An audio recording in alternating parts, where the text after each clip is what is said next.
biggest risk that you've ever taken? Quit a well-paid job and start ID along with my cousins. First business lesson that you remember? Cash is reality. Everything else is vanity or sanity. Rapid growth or sustainable growth? Sustainable growth. What is the greatest lesson of your life? Don't wait for tomorrow. Tomorrow never comes. Who inspires you the most and why? My dad, he worked in a farm, ginger farm, for 12-13 hours every day to feed us. My dad skipped one meal every day to educate me. If my dad can take me to where I am today, all of us can do wonders in the world.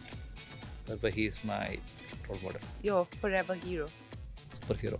He still goes to the farm. That's exactly the same thing that he used to do earlier. No change. So is there something that he said to you that is the compass, the moral compass for you in your life? Do good things. I learned the power of determination from my mother. During the difficult times, my mother used to go to the forest, collect the wood and come and sell in the street to support my dad. I don't think I can find better role models than my parents. What was the first thing that you made in the kitchen? Papad. Papad, of all things. That was the first thing Papad that you... fried, yeah. What was tougher, the first fundraise or making the first dosa? Dosa. I still don't get my dosa right. When I make dosa, it takes the shape of Australia. Even now. Is there an innovation coming there? Yes. Coming soon. Coming soon? How soon? Dosa spread is coming soon. Work in progress. Work in progress, so a couple of months? Maybe one more year. Your favorite ID Fresh batter and why? All of them are my babies, right? So I don't think I can choose.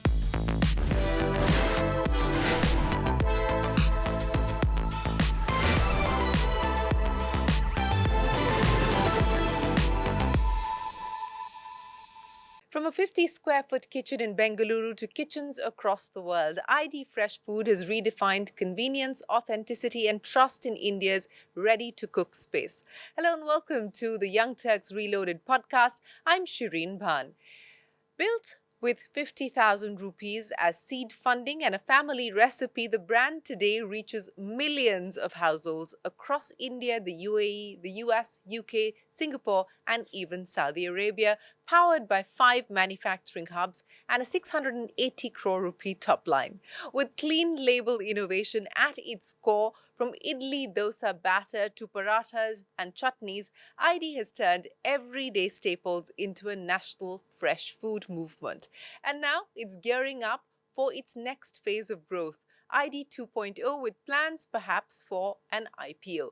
At the heart of this journey is PC Musthafa, the son of a daily wage worker from Vada in Kerala, who went from failing class 6 to graduating from NIT Calicut and then IIM Bangalore, and then building a 5,000 crore rupee brand that's redefining India's fresh food story for the world. PC Musthafa, what an absolute pleasure to have you back with us here on Young Turks. Thanks very much for joining us. Thank you. 17 years, Musthafa.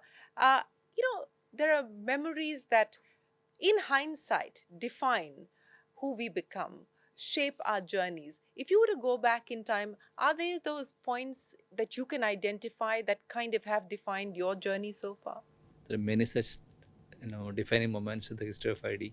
One such incident was, maybe around 2013 time. We were doing a business and reasonably doing well in Bangalore. We thought we are wasting our time in Bangalore. We are not in the Chennai, the Mecca of Idli. So we went ahead and started a factory in Chennai. Almost 7 years of our profits were invested in setting up a factory in Chennai. After launching the batter in Chennai, we learned that Chennai is a very, very tough market. We were trying to sell batter at around 40 rupees a kg. That time, the local batter in the market was available for less than 20 rupees a kg. It was not even my raw material cost. What we learned was that there were a lot of unethical, unhealthy practices being practiced by many local players in the market. They were buying this 1 rupee rice available in the name of politician, adding chemicals and soda in it, making idli dosa batter and selling it so cheap. We were not able to compete with those local players in the market. We started losing money. Salary payment was delayed for almost 6 months. Many of our key employees left. ID was on the verge of shutdown around 10 years ago. That time we had three options in front of us. Option one was to follow the local practice that is being done by local players in the market, which was to buy the 1 rupee rice, which was illegal, and add soda chemicals, unhealthy, and sell at a cheaper price. We said we didn't want to do that. The second option was to borrow the money from the bank on an interest-based transaction. ID, even today, we are a zero debt, zero liability company. We don't pay interest, we don't take interest. We didn't come from a rich family background. Idli business was not a fancy business for somebody to come in and invest at that time. So we had only one option left, which was to shut down the factory. So we decided to shut down the Chennai factory, sold the assets, cleared the salary payments backlogs, came back to Bangalore and started focusing on business in Bangalore. After shutting down the Chennai factory, I felt crying. I felt crying not because we lost our 7 years of profit. I felt crying not because I had to vacate Chennai market. I felt crying because the Almighty God gave us the courage to take the toughest decisions in the most difficult time in our life. It's very easy to make money, but making money without taking shortcuts, making money without adding chemicals and preservatives in the food is not easy. We decided to travel that path less traveled. You don't come from a family of business. You don't come from a family of entrepreneurs. You have very humble beginnings. You have a very humble background. You did enter the job market. You could have easily stayed with a cushy job, but yet you decided to turn entrepreneur. Where does that conviction, where does that courage come from, you think? No, we decided to start business with a purpose, and the purpose was to initially to create employment for smart kids from our village. During the journey, we learned that creating a business which follows ethical standards without taking shortcuts is not easy. So we decided to travel that path. That conviction came from strong belief in a value system. Our role was not to make money at any cost. Our intention was to do right thing, good business with good products, make good money, and spend it for the right cause. You talk about this value system. Were there stories that you looked at? Were there businesses that you observed, analyzed, read about when you were at IIM Bangalore, for instance, or watched that helped you arrive at what this value system for your company, which is now ID Fresh, should be? So I think the value system came from family background, right? Myself and my cousins used to hail from the village, and we know the village we came from, the family that we come from. Plus, I was lucky that I got the right set of mentors, right set of network for us to interact with the right set of people, and the spiritual journey that I travel, right? All of them together, it helps us to take the right decisions at the right time, even if it is the most difficult time, even if it is the most difficult decisions of life. You talked about the fact that people didn't think of getting into the idli making business or the idli dosa batter business. Why did you decide to bet your life on that? So there were two reasons for us to look at it. First of all, the journey of ID was started in a small setup at my cousin's place. My cousins were running a small time kirana store in a place called Indranagar in Bangalore. There was a idli batter vendor who was supplying idli dosa batter in a plain pouch with a rubber band on the top. You will still see in some part of Matunga in Mumbai now, right? This had all sort of quality issues, service complaints and hygiene issues. My cousins tried to fix this issue with the vendor multiple times. It didn't work out. And that's when we thought, why don't we do it ourselves? And that's where the journey started. When we started this, we wanted to test it with 20 stores.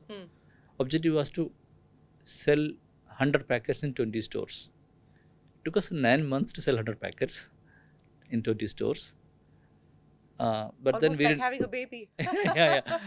almost like a baby. Yeah. So, but we didn't give up.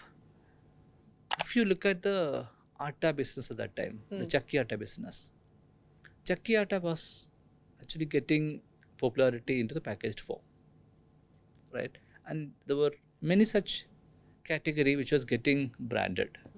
Pickles, right? Masala powders, paneer, curd, all of them are getting branded and branded price organized, right? That's when we thought, if it can happen for atta, why not for batter? You know, it's not just the fact that you decided to get into prepackaged batter. You also decided to bring in innovations which have really changed the way that women, and now men, of course, also use the batter in their kitchens. Take me through that journey of this frugal innovation that is really core to the ID Fresh success story. And who came up with the idea? So it was again a team effort. And all of you are still together, all yes, four of you. All of us are still together. Innovation in the idli batter packaging came from a customer complaint. I was getting a lot of customer complaints saying that there is foreign particles in the batter. Even though we were small at that time, we were maintaining our factory like an operation theatre from day one. There was no way a foreign particle could come into the food. And it was like a regular complaint. So what we've learned during the journey was that customers were, or initially if you look at the ID batter pouch, the regular pouch that you get, they had to cut open and then transfer into a vessel, make idli or dosa out of it. We try to educate the customers saying that, wash the pouch before use. Doesn't happen. So if it is not washed properly, there could be foreign particles on the packet outside, because the product is kept along with vegetables and other things. So those foreign particles get into the final idli. We had to solve that problem, and that's where we came up with this concept called a different kind of packaging. And the real inspiration for the packaging came from the transformer. The transformer which becomes a car and then Superman. Right? So we said it should be a pouch during packaging, transit and storage. But once you open it, it should become a vessel, so that you don't have to transfer the contents to another vessel. And that's how this innovation came up. So the idli batter packaging got its inspiration from the Transformers. Is it really? I mean, one would never have imagined that. But then you did the same as far as vadas were concerned. Yes. And how did that happen? Was that also based on customer feedback? No. Vada was completely different innovation for us. If you look at the Vada batter packaging, it was easy for us to make Vada batter, because we are doing idli dosa batter. Getting Vada batter right was not that difficult for us. But even if I give you Vada batter, you still can't make Vada at home. Vada batter is as sticky as a super glue. It's a messy job to make Vada at home. You can't get the shape right. You can't get the size right. And most importantly, the hole. We Indians don't eat a Vada without a hole. A Vada without a hole is called bonda. Right? See, completely different thing. It's a different thing, right? It's the same set of ingredients but different product. We identified this century-old problem and started working on it. Today, a homemaker can make Vada at home in less than a minute using the ID Vada batter pouch. Can you? By SQC. You can. No, can you? I can. Do you? Yeah. So even I can make. But then it took us hundreds of failures and 3 years to build a hole for the Vada. 3 years, and before you actually managed to perfect that. Yes. What was the complicated aspect of most complicated aspect? When you get the shape right, you won't get the size right. When you get the size right, you won't get the hole right. To get everything right, you have to get the pricing right. It took us close to 3 years. Clearly, Vada making is rocket science. But it was. Now Vada for dummies. now Vada for dummies. What's been the most exciting innovation that you worked on so far? What is your sort of, your prized moment as far as the innovation cycle is concerned? One would be Vada. Vada was probably the most celebrated innovation from ID. But there are many products that we came up with. One such product is, it has not done very well in the market, but butter stick. Butter stick, yeah.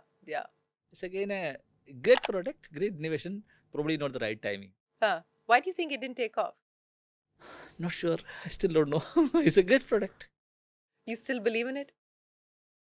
I did believe it in believe on it like 3 times, relaunched multiple times, but it did not give me the result. When, you know, and this is interesting because it's an interesting aspect for entrepreneurs. When you give up on something, you said you've tried 3 times, you've relaunched it 3 times in the hope that something will click. Yeah. When do you decide enough is enough? When do you decide to say full stop? I think I learned an important lesson from my prof during my MBA days. The role of a manager is to kill the wrong project at the right time. So I think we are good at it. If you ask me personally, it's mostly based on gut feel, right? I don't think there is a science to this decisions. Mostly it's based on gut feel.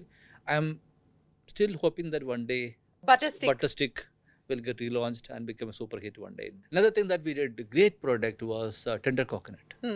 I'm not sure you saw the product. No. It was super hit product. Unfortunately, we find it difficult to get the consistency right. We're still working on it. That's something which I'm very, very confident even now. So you're still passionate about it? Very well.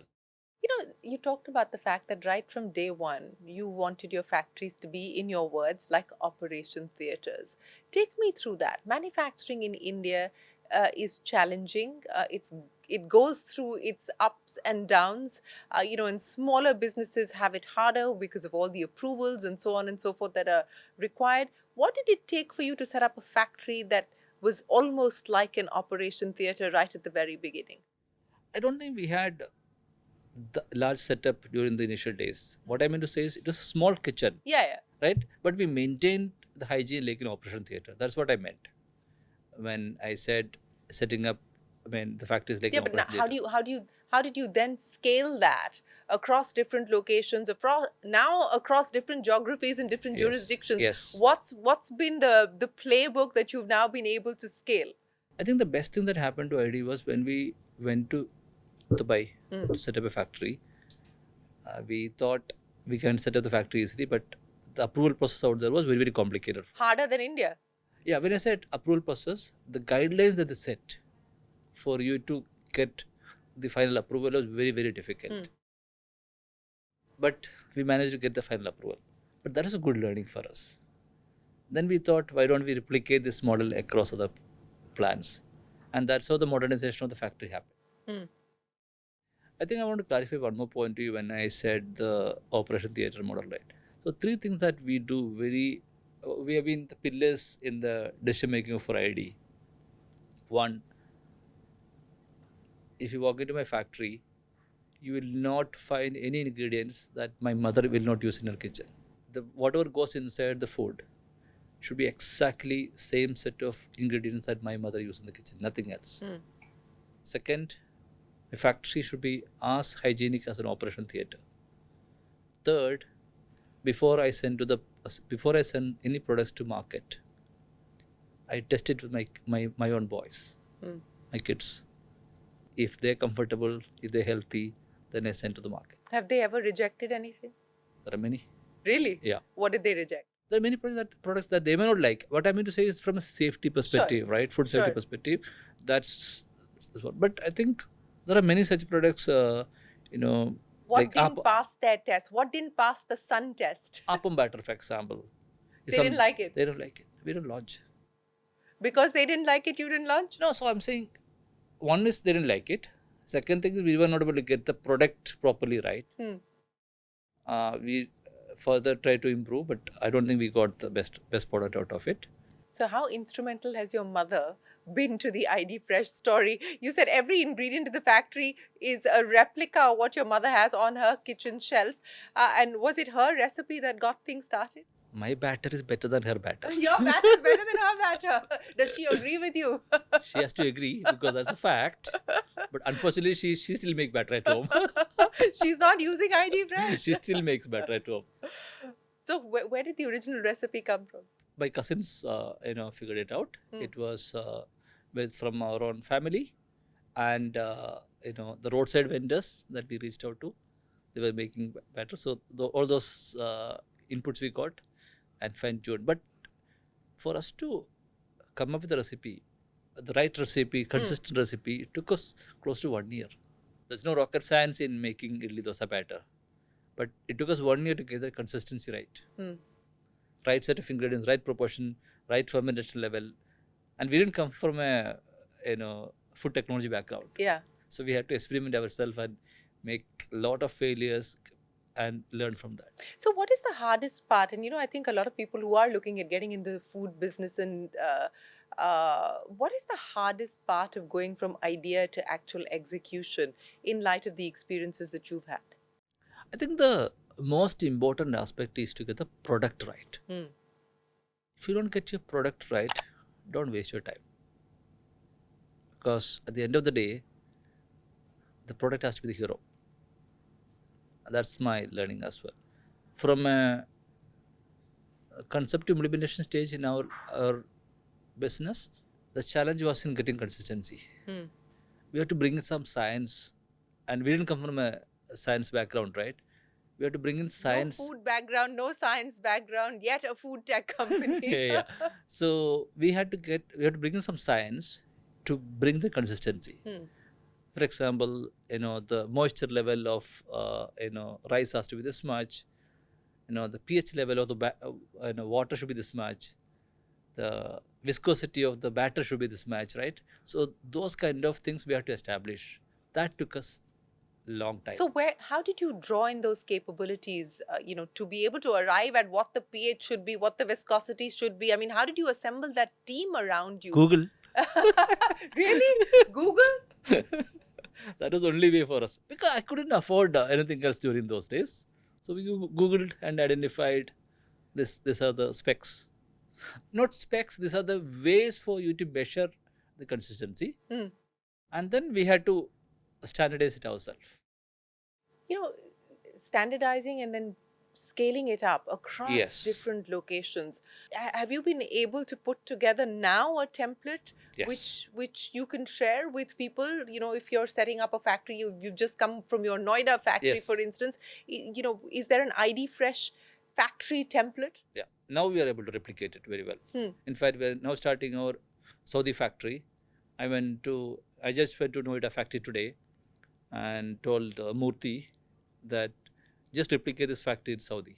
You don't need anything else. Just replicate this factory Yeah. in Saudi. You make it sound so easy, right? How does Murthy replicate this factory in Saudi? Please tell us. So Murthy has a playbook to get it right.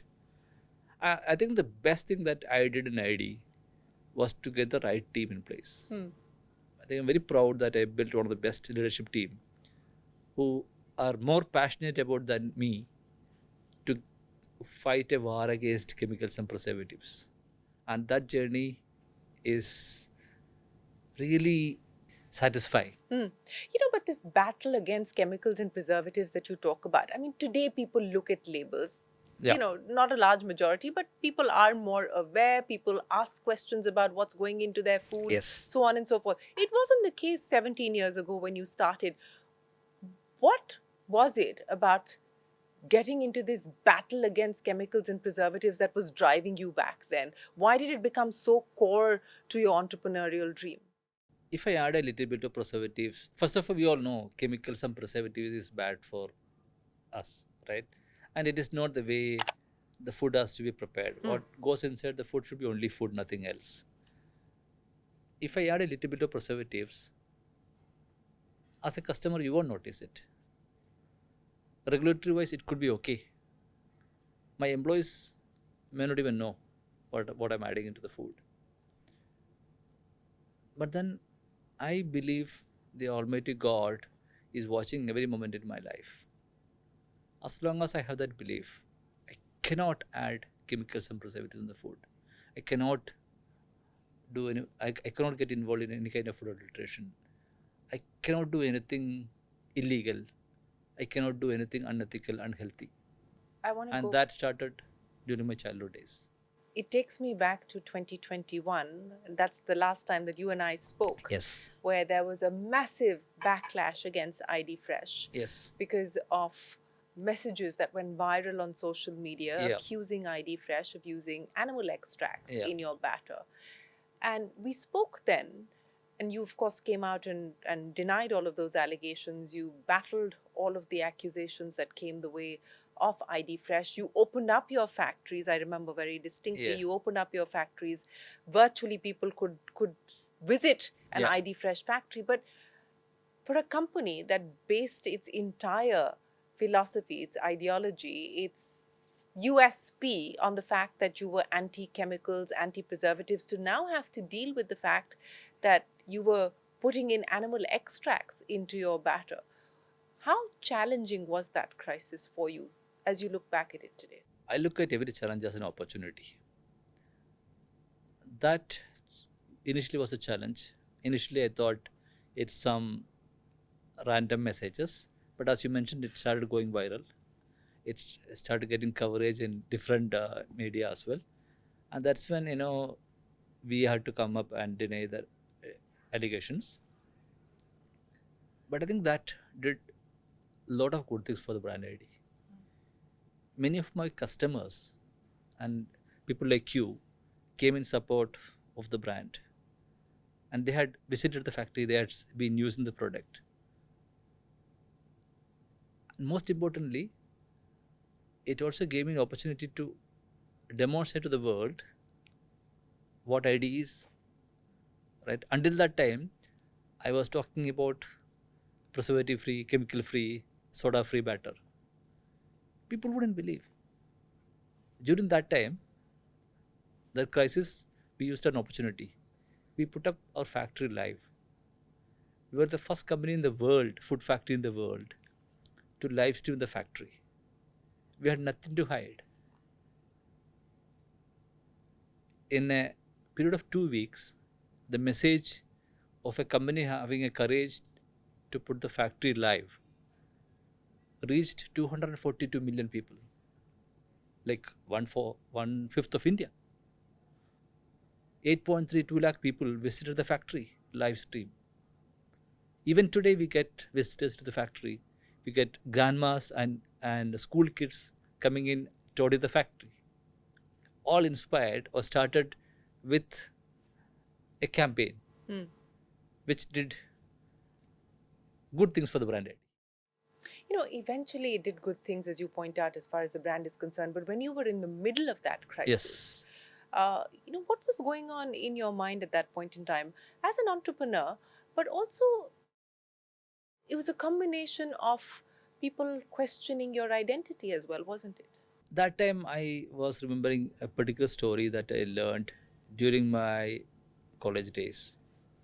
My prof used to tell us that the story of a rat and an elephant. If a rat has to cross Brigade Road in Bangalore, nobody will make a note of it. It can take any shortcuts, any dirty routes.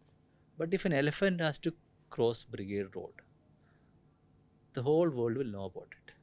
Business also has to consider this particular story. You cannot be an elephant behaving like a rat.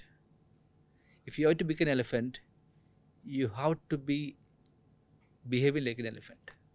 So the story here is, I had nothing to hide, and thereby I was super confident that this will become a success story for ID than a tragedy.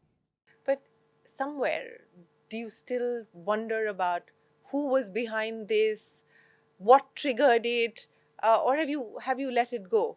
We have complained and we let it go when the system takes its course of action on this. But whoever did it, great, helped us a lot in communicating what the brand ID is. You can say that today, Yes. but I'm sure it was a very different story back in 2021 when you were Yeah. actually going through that crisis. Yeah. So your spiritual journey has helped you through this as well? No, spiritual journey is one. I think the most important thing is people came in support for us. You should look at the kind of support that we got from our customers, our employees, our well-wishers, right? Journalists, right? Everyone came in support for us. I didn't know it was such a loved and trusted brand until that time. Let's talk about ID 2.0. Yes. 17 years on, plenty there in terms of milestones that you've been able to achieve. What next now? I mean, an IPO is something that you're now actively considering? Yes. We are looking at an IPO in 2 years, October 27, 2 years from now. That's quite specific. Yes. Why October 27 particularly? That's how the planning is done. Right? All set, planned. The process already started.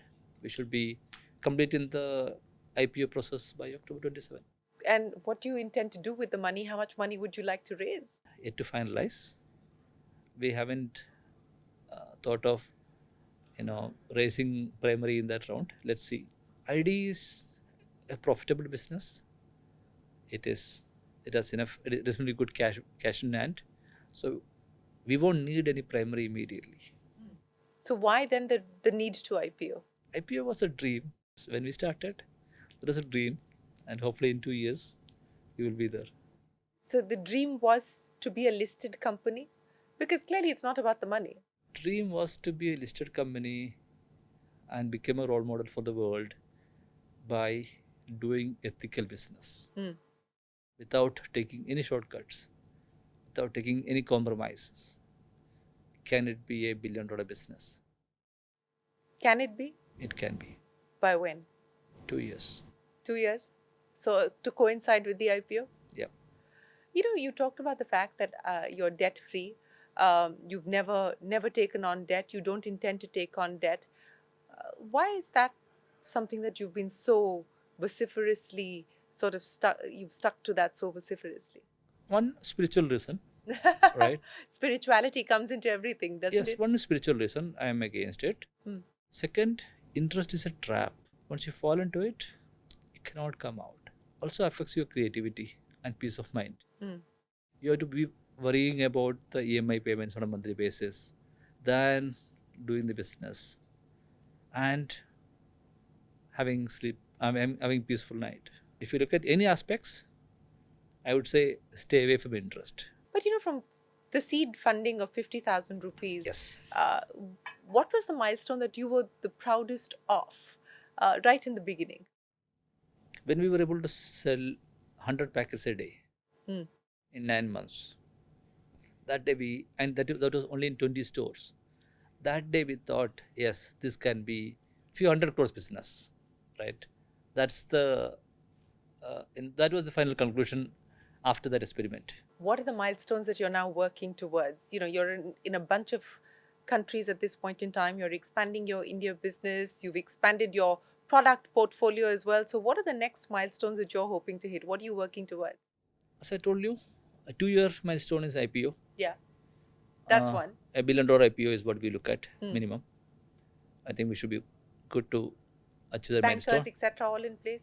Sort of, yes. If you look at few other milestones that I am very passionate about is to build a clean label fresh food for the world from India. Maybe something like a Nestle from India, right? Could be the ID's next milestone for me. So, made in India story for the world. Yes. How important is that for you? It is very important. Very important for me. I love what I do. As an entrepreneur, I enjoy every moment of my life. And I enjoy what I do. No stress, even today. No stress at all? Nothing stresses you out? Nothing. How do you get to that place where nothing stresses you out? Because you have nothing to lose. Except that you have this whole business. No, I think the most important thing is when you do everything right. When you don't take shortcuts, you have nothing to be worried about. You can walk like an elephant and cross Brigade Road. Now, you're crossing many roads across many parts of the world at this point in time. So Saudi is going to be the next place where you set up your factory. Yes, coming what soon. What else in terms of your global ambitions? And what has been the most exciting but also the most challenging aspect of going global? We have been trying to start our operation in US. I've been trying it for a couple of years now. I don't think we have been very successful in getting the operation done or started properly in US. I've recently hired a CEO for international business. Shobit has joined us recently to build this business or expand this business globally now. Why has US particularly been so hard? US is a large business opportunity. But it's also a large market. Large country, yeah. right? this product are highly perishable fresh food. With all these things, it is not that easy to get it right. Mm. And then the most important problem would be bandwidth as well, right? I mean, it was easy for me and my cousins to start in Bangalore, then go to Chennai and neighbor places. Other markets, we will need experts like Shobit and Rajat to take the journey forward. Hmm. You know, this journey from starting as a band of 4 family members to professionalizing, to bringing external talent on board. What's been the big learning there? What's the lesson that other founders can take from your journey of starting small, starting as a family-run business, as a family-run unit, then expanding, going global, and now bringing professionals on board? I think a 0 to 1 journey is something founders do very well. A 1 to 10 journey is something they also do well. But for a 10 to 100, 100 to 1000, all of them needs experience, skill sets. You need to professionalize the team. You need systems and process to some great extent. But you have to do it in such a way that startup culture is not lost, or the the rigor is not lost, and that's something which we did pretty well. If you look at the journey of ID, when we brought in professionals, people like Rajat, CEO of India, or Shobit, the CEO of international business, they are able to do better job than us in terms of scaling the business to the next level. But then we, the original founders, are able to do more innovative, creative things, like the Vada batter pouch packaging came from my cousin, who was my co-founder, Nazar. If you're able to get the right mix of professionals and entrepreneurs and able to make use of them in the right roles, I think you can build great businesses. So now on the execution side, you have the professionals. Yes. So what occupies the founders today? What occupies you, for instance? I look at technology, one aspect. I look at some innovative products, etc. That, and some disruptive ideas. That's my area of focus. You're now. the disruptor in the band, is it? Sort of. What are you hoping to disrupt next? We will disrupt any category of food where people are adding chemicals and preservatives and artificial flavors. Is there anything on the pipeline, anything that we can expect to be out on the shelves anytime soon? One thing that we are testing now is a clean label noodles. Noodles. It's a highly competitive market. You want to be the Nestle. You want to be like the Nestle from fresh noodles. India. I said fresh noodles. Fresh noodles. Okay. Clean label. Fresh okay, noodles. Fresh noodles. That's something which we are testing now. Not sure it will work. Have your sons signed off on it? Yes. They have? They've given you the thumbs up? So how soon before you put that out into the market? No, we have done a test launch of this product in UAE. Initial research has not been very positive. Okay. We'll see if there is fine tuning required. We'll make it happen. The way the new products work is 1 out of 10 becomes a super hit. So unless I try 100, I'll not get 10 right. So we will try multiple things. One such product would be this one. Another thing that I'm very confident that we will get it right this next time would be the tender coconut.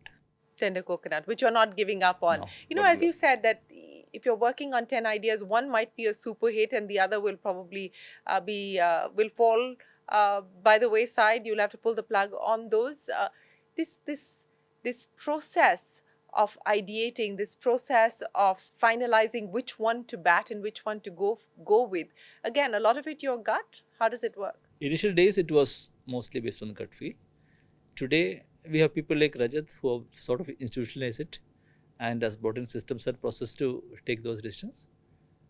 Gut feel also plays a very small role, but we have sort of pre-aligned on a business plan for a new product before we launch.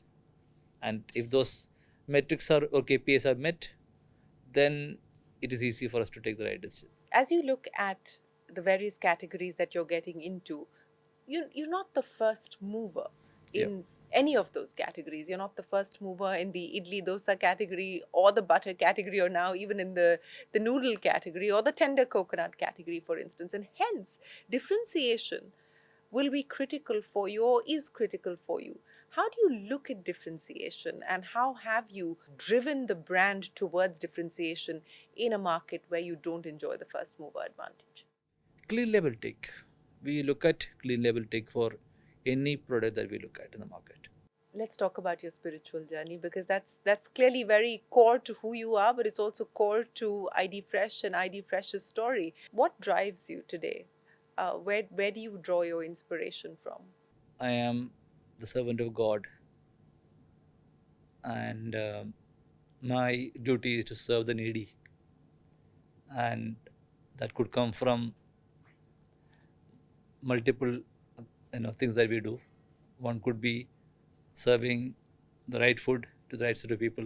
Today we serve clean label food to more than 2.5 million Indians every day. That's something which I really enjoy what I do. Creating employment, and also becoming or creating a billion-dollar business without taking shortcuts, without compromising values, without taking interest, and thereby hopefully one day becoming a role model for the world. When did you start to dream about becoming a billion-dollar business? It couldn't have been in the initial days. No, I think that if you had asked me this question 2 years ago, You would have said. I wouldn't say, I didn't have told you a billion-dollar business. So What gives you the confidence of becoming a billion-dollar business? we're almost there. You're probably, I mean, as you mentioned initially, we are a 5,000 crore brand already today. So becoming a billion-dollar from here could be an easier route. In fact, I kept telling my team that whatever we did in the first 15 years and what they have added value in the last 2 years is actually almost same. So growing from here will be an easier route, comparatively easier route, because we have better team now. And I think I keep hearing from people, the brand is actually bigger than the business today, which is a good problem for me.